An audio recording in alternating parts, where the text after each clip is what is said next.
participants, people who have done these assignments, but this is quite incredible, and I'm happy to share the assignments which have dropped in to us. This is one by Tanya and Prachi. These are we'll have a little conversation about this at the end of the cohort 1. So this is assignment on that. This is again by Alan and Kiran. Very wonderful, very colorful, expressive. This is by Hassan, who also had a note with it. Thank you, Hassan, for sharing that note and explanation. And we thought that your simple depiction of nature and peace are kind of powerful. This is by Oindrila and Yofrina. So we hope we can hear about this assignment from them later on. This is by Anjali Sharma. So coming to the evaluation part, and this is not the most important part. The most important part is the sharing and the caring, and also in terms of the kind of outcomes of this course. We would love you to make it as participative as possible. So there was a 0 assignment. You can also submit the 0 assignment by today midnight India time, and don't worry if you can't draw it. You can just take a picture of any object which you think it represents peace and environment. That would also do, for the sake of making this assignment a little kind of easier to say. Then we have evaluation on the first and the second assignment by the faculties. Then the attendance in 2 cohorts are important for you to be evaluated for a certificate, and then doing an assessment which will carry certain marks, and there is no pass on failure. You just have to attempt it. Then we will have a feedback, and then we also evaluate on the group dynamics part. So this is the evaluation strategy, and this evaluation strategy is on the Google Classroom. We are using the Google Classroom as a platform. You can join. I think there are 15 or 16 people who have joined half an hour before. So I encourage all of you to join this Google Classroom to take the best of the course offerings, because there will be a lot of listings of videos, of course materials, of the recordings, so you can have the access to that. So please join Google Classroom if you haven't done. We'll also share the link in the chat box later on. What are the outcomes of cohort 1? We will touch upon few concepts like appreciative inquiry as a tool for change, and then appreciate system thinking. So at the end of the course, probably you will get acquaintance with these 2 things. First the system thinkings, and then appreciative inquiry. Then in terms of leadership, there is this life balance sheet, page 1 and page 2. Page 3 and 4 will be taken up in the second cohort, and you get a chance to identify your personal strengths. Hopefully we will be able to give you tools through this cohort 1 for better problem solving. And in terms of the essence of this course, like fostering peace and caring for our Mother Earth, we hope that after this cohort 1, you will be able to identify tools and methods for yourself, for your community and organizations, and to practice them. So this is a very practical oriented course, and it could be the first step to amplify positivity and processes. So let's begin the heart, head and habits. Of course, head, heart and habits, as you may like to place it. And if you have any questions, we'll take a 2-minute break, and I will try and if you want to have any kind of, you have any quick queries which is very essential, Otherwise, we will go ahead with the course. So I will pause the share now, and then happy to kind of take up any burning questions, or you can write in the chat box. I will have 2 minutes for it.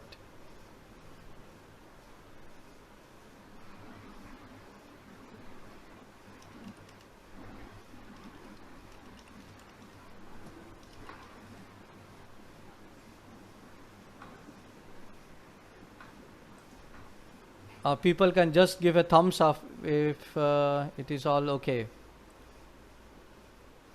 People can write in the chat box, is it okay, is it? Can you please share the link to the Google Classroom? Yes, I'll do later on in the chat box, definitely. Thanks, Andrew. Fine. Yeah.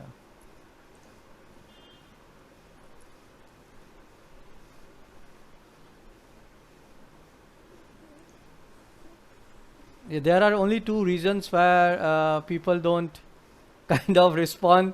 Either they, I would assume that you understand everything.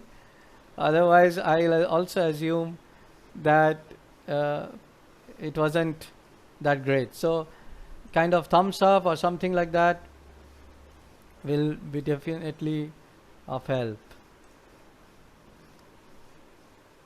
Oh, no one is writing. Just write in the chat box if it is okay for you.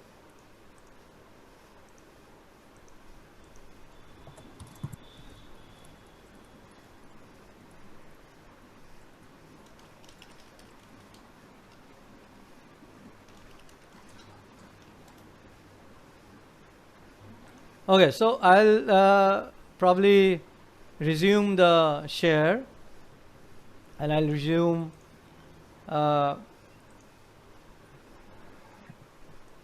yeah, let me start. Yes,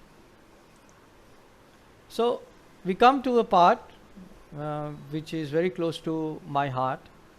It's called systems thinking, and we'll just touch upon the foundations and application.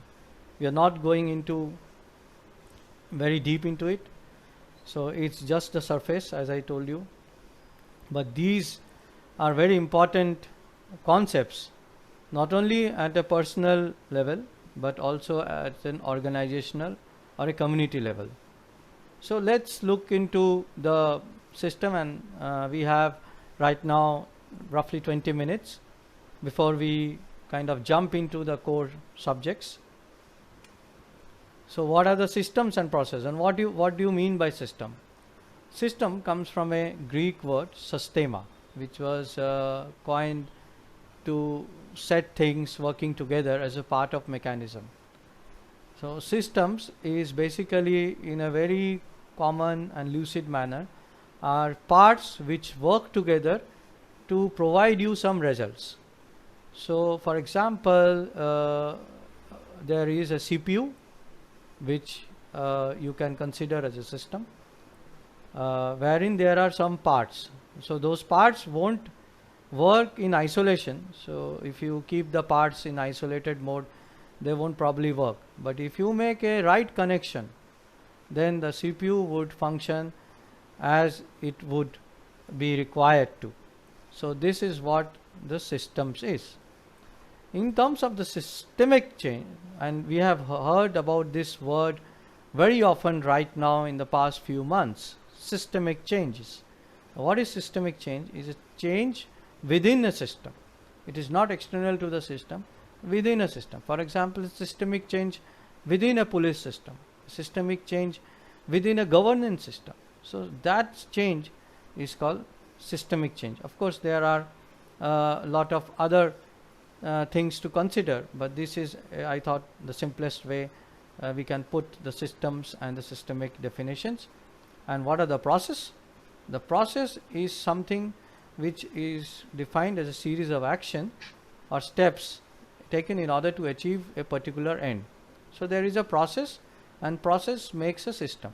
So they're like a peace process. So in a peace process, we begin in a dialogue, we try to understand, we try to infuse compassion, we try to infuse empathy, and then we always desire an outcome.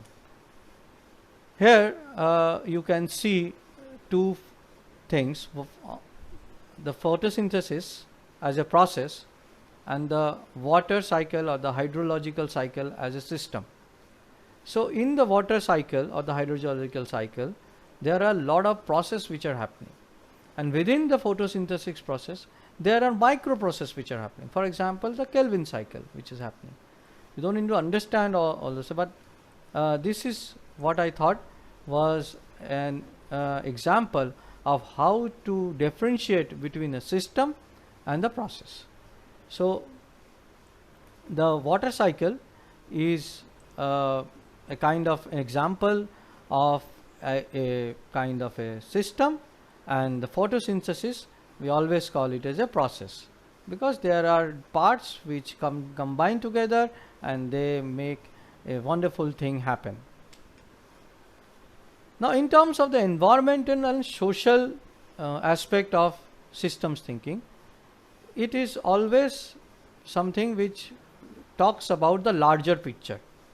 So there are the 9 planetary boundaries which was proposed by the Stockholm Resilience Center in 2009, and this is one of my favorite diagrams, wherein you can see that there is a social foundation and there is a mix based on the social foundation and the kind of an ecological ceiling. So and I have also got you some kind of links which you can go through later on.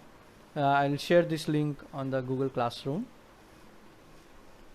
This is what we call as a systems thinking. This is an example of the systems thinking, because there is a social foundation on the inner layer which is also important. So if you see every part of it, like education, income, work, everything is taken care of, peace and justice, and then how are they translated to the outer wing, like the ecological ceiling, where we have climate change, ocean acidification, then freshwater withdrawals, and most of them have already been kind of breached in some way or other.